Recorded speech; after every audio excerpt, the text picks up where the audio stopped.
Hi, class. I hope that you had a great spring break and was able to get a little bit of rest. I know you all were in the course trying to catch up or trying to get ahead, and that's fine too. But I just wanted to kind of give you your welcome video for week 9.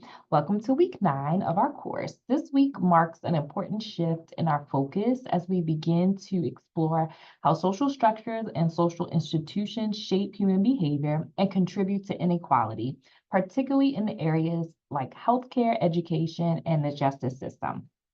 As social workers, we don't just work with individuals, we work with systems, and these systems can either support or hinder well-being depending on how they're structured. That's why this week's focus is so critical for our understanding of practice at all levels, micro, meso, and macro. By the end of the week, you'll be able to describe how key institutions, social institutions, give pattern to social life, how these institutions may create or reinforce inequality, analyze health disparities, particularly in the US healthcare system, and reflect on your own biases and how that may impact your practice as a social worker. These outcomes are closely tied to the Code of Ethics, particularly our responsibilities to promote social justice, challenge institutional oppression, and provide culturally competent care. Some of the readings that you're going to be doing is Chapter 9 in your textbook. There's also going to be presentations and knowledge checks, as you know. You're also going to have 2 activities, your 9.1, which is your student facilitated discussion. Those instructions should be coming on Monday at 2 p.m. And make sure that you're responding to 2 classmates, as part of your rubric is engagement with peers with an S. So make sure you're responding to 2 classmates. Also completing activity 9.2, which explores implicit bias and health disparities, where you're going to be taking an implicit bias test and analyzing your experience along with insights from the film and the readings. Make sure when you are doing any either facilitated discussion or the implicit bias test, make sure you are using in-text citations and references at the end. Most are doing that. You're doing a great job with integrating the course materials, but just wanted to give a reminder for those that are referencing the course materials, but just not putting your citations and your references. It's just a good reinforcement because literally this is your whole scholarly life, in-text citations and references. So I want to make sure you have a good grasp on it. Before we talk about your group presentation and the guidelines and how to sign up for your group presentation, I wanted to just discuss my grading. So I tried to use spring break to catch up on my grading. So I am through week 7. And so I will be grading the midterms probably over the next few weeks. Probably this week or next week, I'll be able to do that.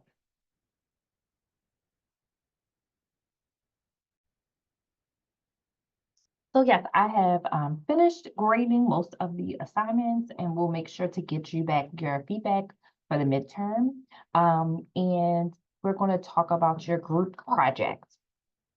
So this week, what you're going to do is sign up for a group. So let me just share my screen so that you can see what the assignment actually is and how to prepare for it.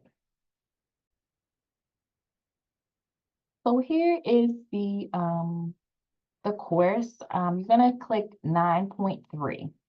So I'm just going to show you an overview, and then I'm going to show you actually how to access everything. So you're going to create a 10-minute PowerPoint presentation. It's going to be using VoiceThread, and it's going to be discussing health disparities framework, person and environment approach, to look at a critical contemporary issue. And when you're reviewing this instructions, please let me know if there are areas where you need more clarification. Again, sometimes I can see that you might need more clarification, and then most times it makes sense to me, So please let me know if you're like, hey, Dr. Boone, this don't make no sense. What are we going to be talking about? But your contemporary issue can look like, um, well, it gives you all of the specifics about your introduction and kind of what your presentation should have. Again, if you need more clarification on any of these bullets, please let me know and I can make sure to give you that. It's going to be a group assignment. And so you get to self-select which group you would like to be in. So this just gives you an overview of everything, but I'm actually going to show you where to go to sign up for it. So if you look on your, I don't have it in student view, but you should have a tab called groups. So go to groups. It's called developmental stage group presentation. And you're going to see, oh, good. Some people have already signed up. Let me go in student view so it doesn't show who's in what group.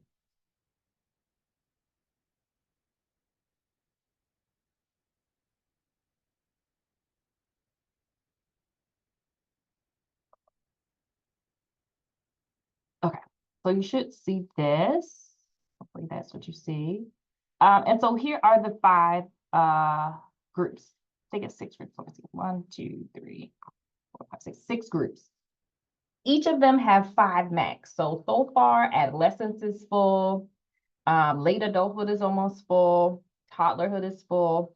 But we have some ones open. Conception to infancy is still open. Young and middle adulthood, middle childhood still has some slots.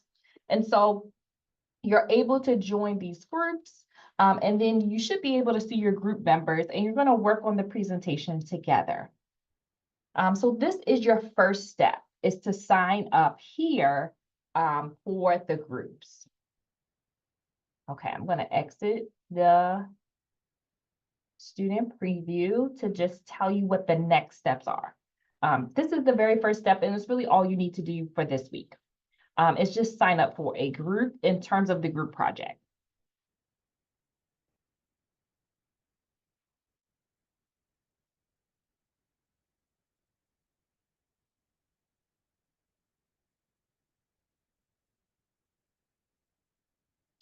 There is a little picture to show you what all of the steps are. That, of course, is not showing up on my screen. Okay. Let's go to the announcement because I had the steps on there. Okay, so this, it should be a nice little picture, but your first step is to sign up for a group. I want you to review the project guidelines, and you will see at the bottom of your group assignment, hold on, let me get myself together, hold on. Okay, just had to get myself situated. So number 1, sign up for the group. Just where I showed you the groups tab, and then join the ones that are available. Number 2, review the project guidelines, which are in this announcement, but also in this 9.3 sign up project description, okay? Then your third step is to plan your work. So getting with your group is going to be really essential.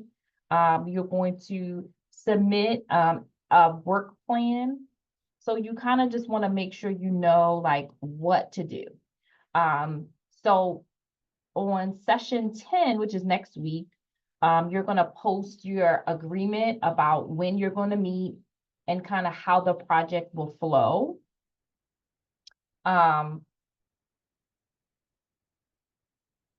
So you'll do a post, and then on week 12, you'll do an actual plan, completing the worksheet by midnight on Wednesday. Only 1 worksheet is needed per group, and that will also come with a grade. And then your final project is due during week 14.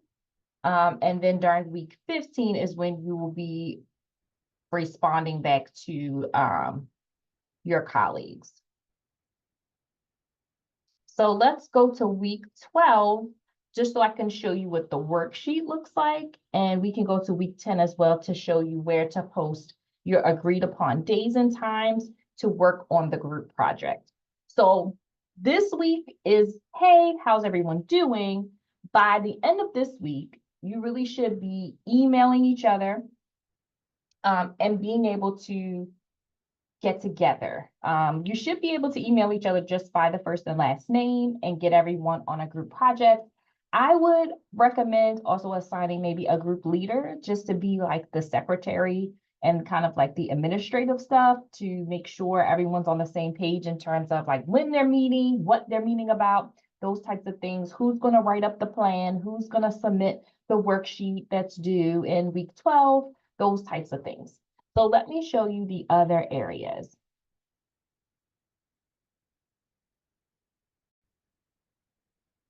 So I just released module 10. They are released on a certain time frame from the IDEA team just to kind of get it week by week. But I've been releasing them a little early just so you can kind of get a head start on some things.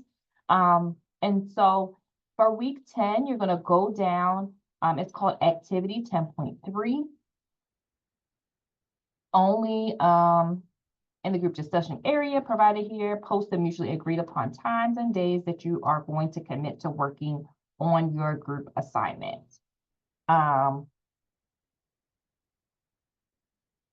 And for me, each member doesn't have to post that. It can just be one member, but list all of the names of your members so I can make sure it is documented for each person. I don't think this one is graded though. Your work plan, however, is graded. So if we go down to module 12, again, you may not have module 12 open yet, but I'm just letting you get a sneak peek. Your project overview. This is where you're going to indicate what social work issue you're going to work on. You're going to indicate the target group that your group will focus on. Note the major theories that you'll be applying, indicate the relevant program, intervention policy, and advocacy initiative, provide 3 to 4 relevant web and academic sources, list any outstanding questions you have related to the assignment. So again, you're going to delegate one person to submit this per group. However, in order for you to submit this, let's look at the due date. The due date is April 20th. So right now I'm making this video on March the 24th. So this is a lot of time.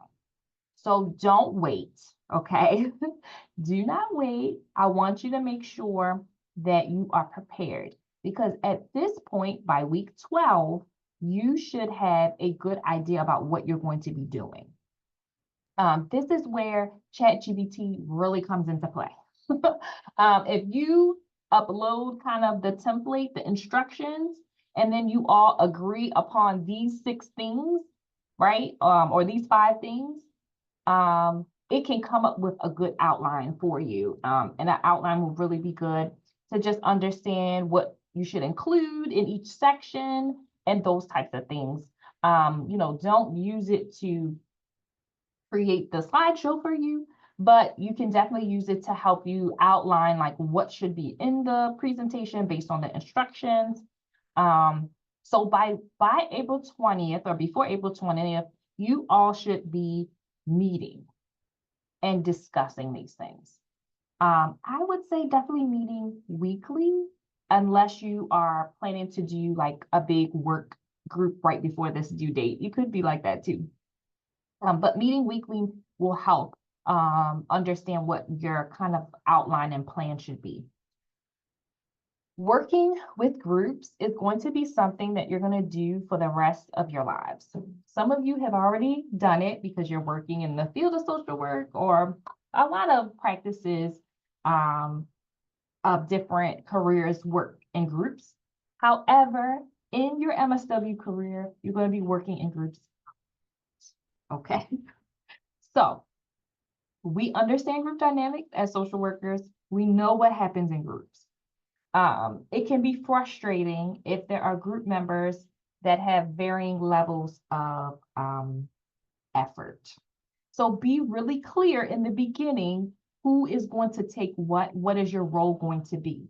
So once you all figure out your social issue, your group, you already know what age group you're in, right? Because you picked the different adolescent, infancy, all of those things. So you picked that already. And then after you kind of get those mutually agreed upon items, I would take your mutually agreed upon items from this right here. You may assign someone to look up some theories to apply. Someone who loves theories, like if theory is your thing, have that person be the theory part of the presentation. You also have a relevant program intervention policy advocacy initiative.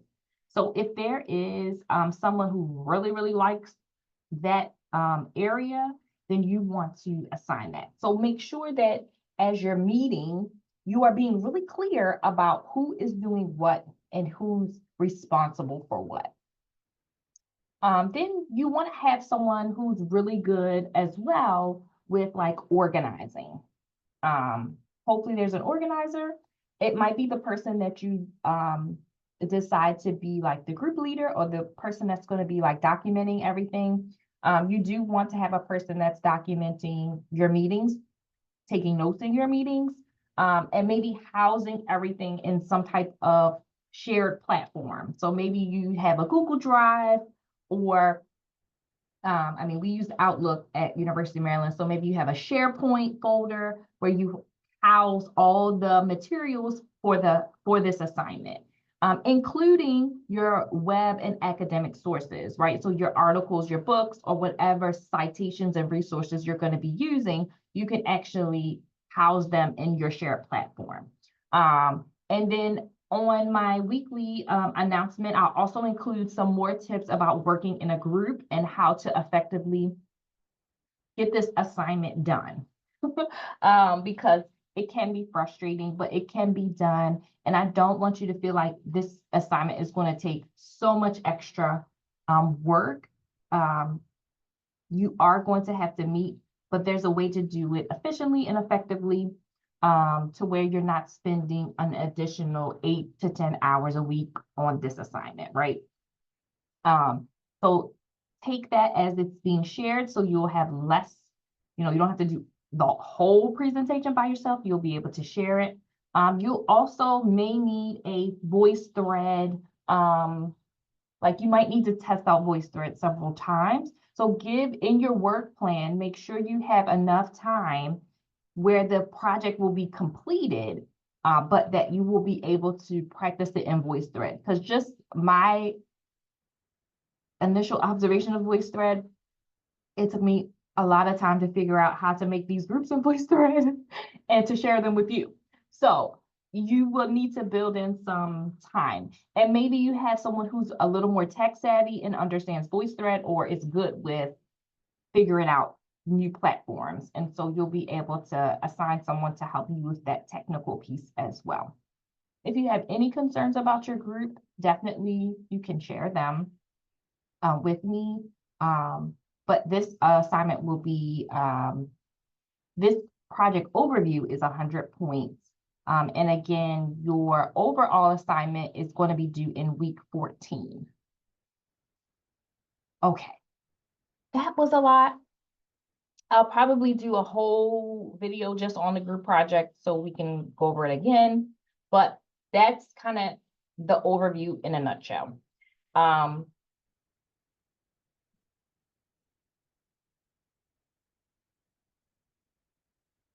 So you'll be working in groups to explore, just the overview again, you'll be working in groups to explore a critical social issue connected to a specific developmental stage. So remember that your critical social issue should be connected to your specific developmental stage. And I probably can give you, I'm going to write it down, some examples of critical social issues connected to specific developmental stages for each group. So I will do that because that might not be as clear. Using a health disparities framework and a person environment lens, making sure that you are applying those things that we've been learning all course, of course, is going to be important. So as you're meeting, you want to kind of discuss those things, but I'm going to give you at least a start to how to really approach this and how to start. So let's go back. We are talking about week 9. We got a little bit sidetracked with talking about